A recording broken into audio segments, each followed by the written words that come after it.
A bunch of people got access to Concord. Now, if you don't know Concord, it's that like hyper generic, but also Guardians of the Galaxy-esque looking live service 5v5 Overwatch game that PlayStation has spent millions and millions and millions of dollars on. A bunch of people got access to it, actually got to play it because it's about to open up in July for a beta for the public to play it. And these betas are always kind of half about testing the game and half about promoting the game. You know, like, is that much stuff really going to change before launch in, I believe, August? Probably not. Even if feedback is overwhelmingly negative towards one thing or positive towards another, the game is pretty much done at this point. So it's a lot about balancing that hype versus promotion versus like server infrastructure testing and stuff like that. But you can see some key bullet points from Cami. We've got more stuff I'm going to show you in addition to this, but the beta will run from July 12th through the 14th. The full game has 16 heroes, 12 maps, and 6 modes. Post-launch content will, like seasons, will be free, which bear in mind, this is a $40 game, so you're paying upfront. Single life and respawn modes. Movement is floaty, reminiscent of Destiny or Halo. Most characters have a double jump, some have triple jump or dodge. Heroes have 2 abilities and a passive skill, but no ultimates. Each free gunner has a unique weapon and health pool. Before a match, you will have to select a small crew of heroes to choose from, and you can only swap to those during the game. So you won't be able to swap through the full roster. I don't know why they would do that. Like, I'm trying to think in a game like, I mean, Overwatch is just the most direct comparison. In a game like Overwatch, what would be the benefit to locking players out of the full roster during the match? Is it just so the other team can select their roster in response to you? I really don't understand that one. I don't know why they do that. Each hero can be selected once per team, but there's no role limit. Okay. Quote, Destiny shooting with slightly slower movement and around double the time to kill of Call of Duty, according to VGC.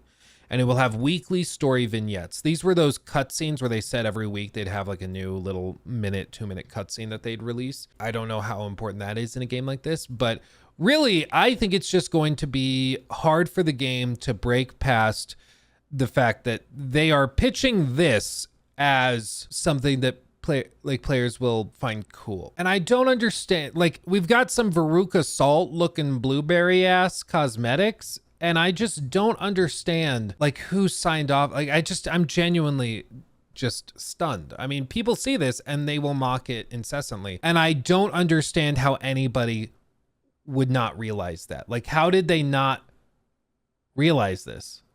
You know, like, the modern online live service like field is so freakishly competitive.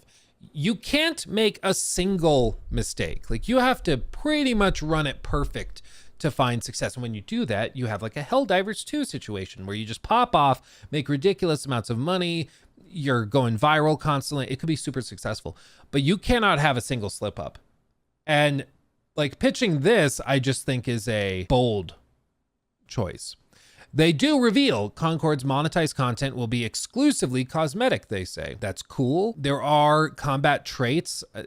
Maybe we'll hear in this video how those are earned. I would assume if they're saying it's exclusively cosmetic, those can't be purchased, but we'll see, because that's gameplay altering stuff, but we'll see. This article from PC Gamer, Concord seems under anticipated. Sony's hero shooter has some juice. They point out that it is from ex-Bungie devs, so they do probably know what they're doing.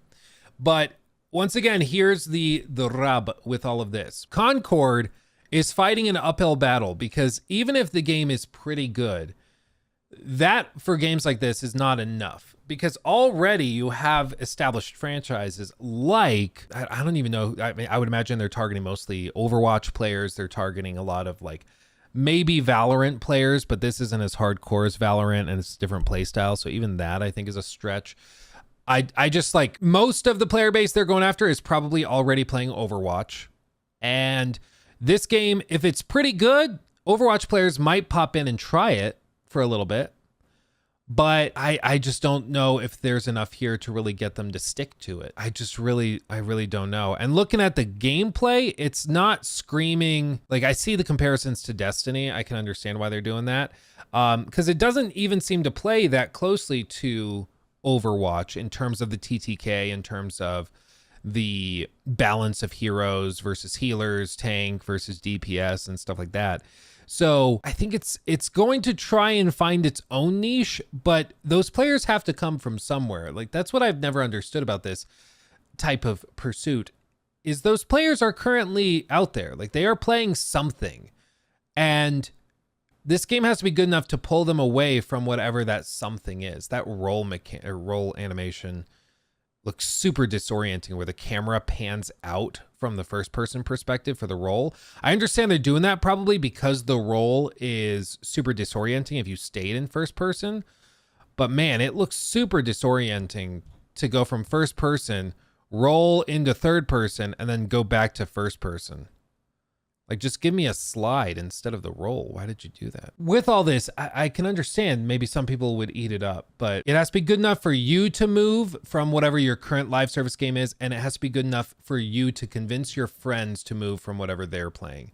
And that is a tougher sell. And on top of all of that, the long-term support has to be so good that players don't go back to what they were already playing. Because I've done that. I've bounced off of live service games I was playing to go try other new things. And then eventually I get bored, or the long-term support's bad. So end up pivoting back to what I was initially playing. And that's just how it goes. Like the gameplay doesn't look bad. I don't think this looks bad.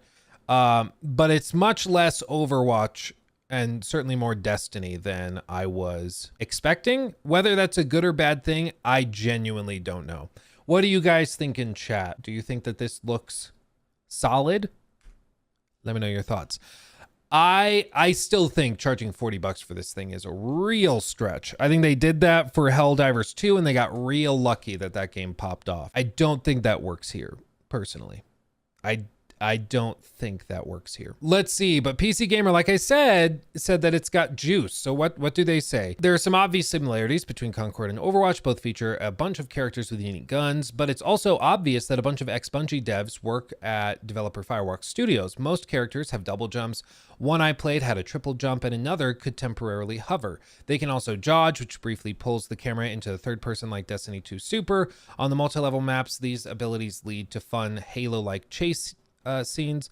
I played 3 modes when I visited Sony for a preview session last week. One was a kill confirm style mode, and the other 2 were no respawn modes, where rounds were won either by playing an objective or eliminating the enemy team. In those latter modes, my team and I started rushing down different lanes and trying new strategies as the rounds progress. The way you do it in Valorant or CS2, it didn't feel much like playing Overwatch. That's the thing though, it's like, you remember Lawbreakers? We looked at that a few weeks ago. Lawbreakers played very differently than Overwatch, but all anybody could compare it to was Overwatch. And so even now when people hear Lawbreakers, they just say, oh, it's like that Overwatch ripoff. Once that perception is established, it's really hard to shake it. And so even if this plays differently, the way that it's been advertised, like when you get up on stage and you announce that an amazing, beautiful cast of colorful characters, I think is what they said, and it's a 5v5 hero shooter, people immediately are going to be, okay, so it's Overwatch Lite. That's what we're doing. Even if it doesn't play that way, that's what everybody's going to take away from it. That's why you got to be very precise when you market stuff like this. They say, with 16 quite distinct characters at launch, metaheads will have a complex web of synergies to chart.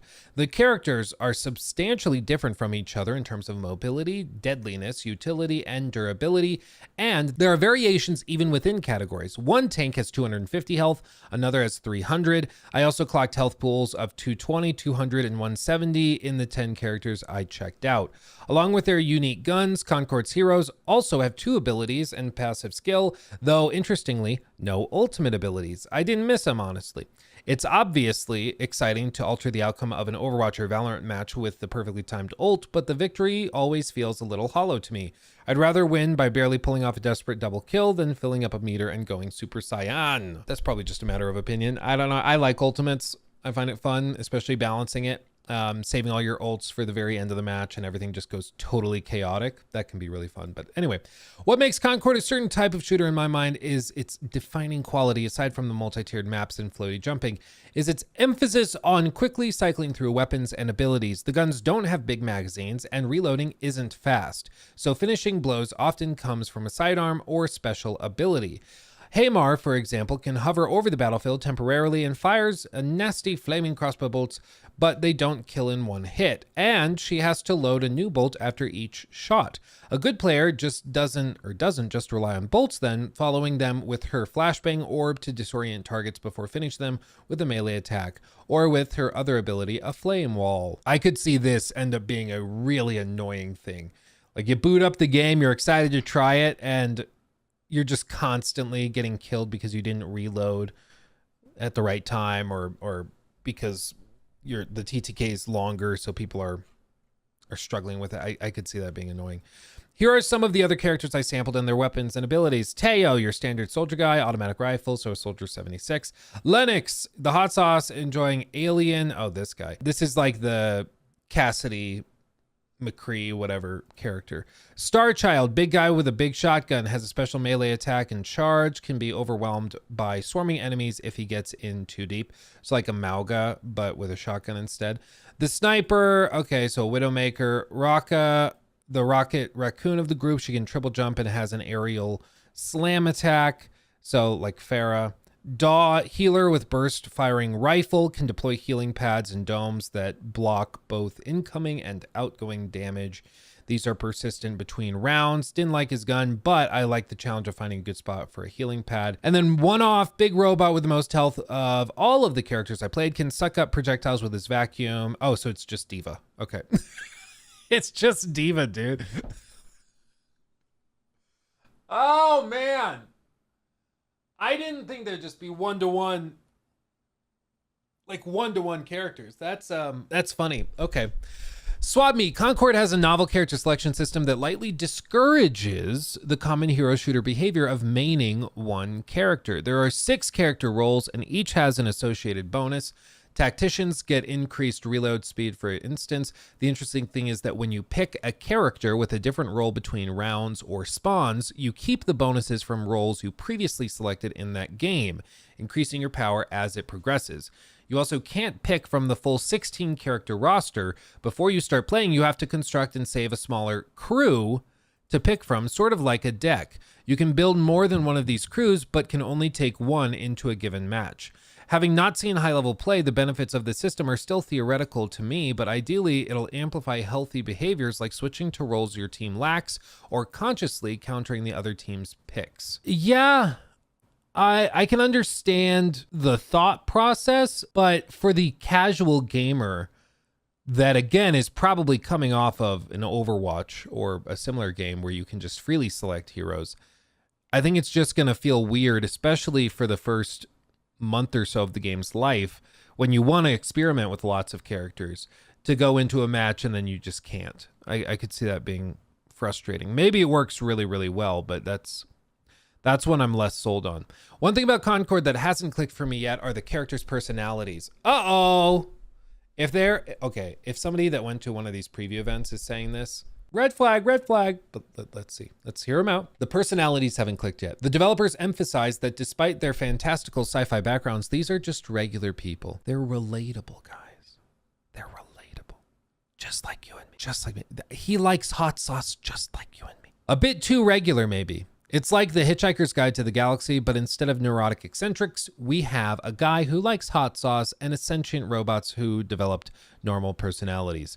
Firewalk plans to produce weekly cutscenes and characters evolve, so we'll see where it goes. I'm sure the hope is that feverish fandoms develop around its cast of space misfits who actually seem pretty well adjusted, in part to fuel spending on cosmetics, but I like that Concord is a $40 game like Helldivers 2. But I like that it's why do you like it? Aside from the 16 characters, the entry fee will get you 6 modes and 16 maps at launch, and what I played looks and ran great. on PS5.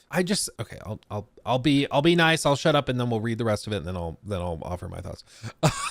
Oh yeah, the preview session at Sony's office was naturally on PS5, so I was playing with a controller. The auto aim magnets seemed pretty strong on some guns, so we might see some tension between console and PC players over who got the advantage. I also have to caveat my experience with a note that I consider playing first-person games with a controller a sin, so it wasn't really the ideal way for me to judge the game. I feel that. We'll be able to test the PC version pretty soon. An early Concord beta will run from July 12th through the 14th for pre-orders, who will also get 4 beta codes to share. And then it'll get an open beta from July 18th to 21st. Both betas and the full game, which releases on August 23rd, will be available on PS5 and PC from the start. You will need a PSN account, even on PC. Helldivers 2 just barely escaped that requirement, and I doubt Sony will make another exception. Yeah, they aren't going to. Okay, the $40 price tag, saying that you like it, I can see maybe it's being framed around you like that price tag is helping them justify putting in so many maps, characters, and game modes. But $40 is a good chunk of change. That's pretty hefty. And it's also for a game that a lot of people are still very much not sold on. Now, what I do think they deserve credit for is having an open beta in mid-July that's open to everybody. In the initial announcement, they only mentioned this one for pre-orderers. So if you pre-ordered the game, you get access to the beta. And I was like, is that the only beta they're going to do? That kind of sucks that they're going to charge for it. But apparently, there is also an open beta for everybody. So everybody can try it and know what they're getting into. I think that's great. If the game is good, this is a phenomenal way to showcase that to people and give them a reason to get into the game. I think that's awesome. But $40 is a good chunk of change for a game that people are not sold on. Maybe after the beta, people are like, oh my God, I love it. I want more.